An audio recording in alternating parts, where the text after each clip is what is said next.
I get this question a lot, and I try to help people as often as I can, but I think it's easier just to make a video.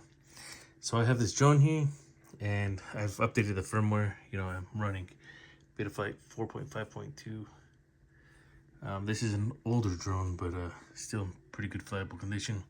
Now the thing is, it's analog, and you know, if you can't get the OSD to work, you know, when you update your firmware, you know, I made sure that it was selected down here with OSD analog and OSD digital if I wanted to do that. So I flash it, go ahead and connect after it's flashed. I've already flashed it, so I'm not gonna cover that. Then you'll go to configuration, turn on OSD. So you turn on the OSD, and then you go to your OSD, and then you set this up. And then you'll realize when you connect it, sorry, give me just a second. You'll realize that you don't have any OSD.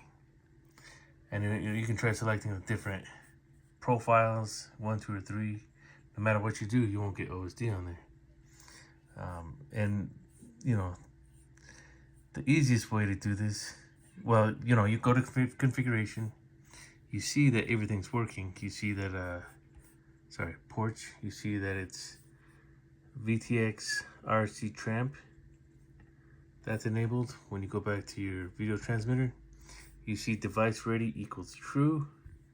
So you know it's connected, it's just not doing anything OSD wise.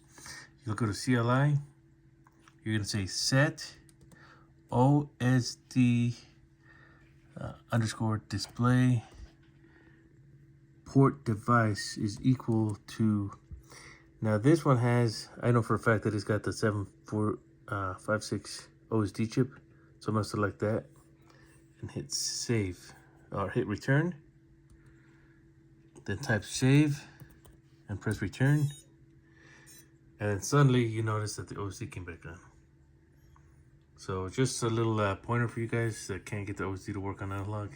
I've looked for videos, I can't find anything. I'm just gonna adjust that real quick so you can see the name of the bird right there.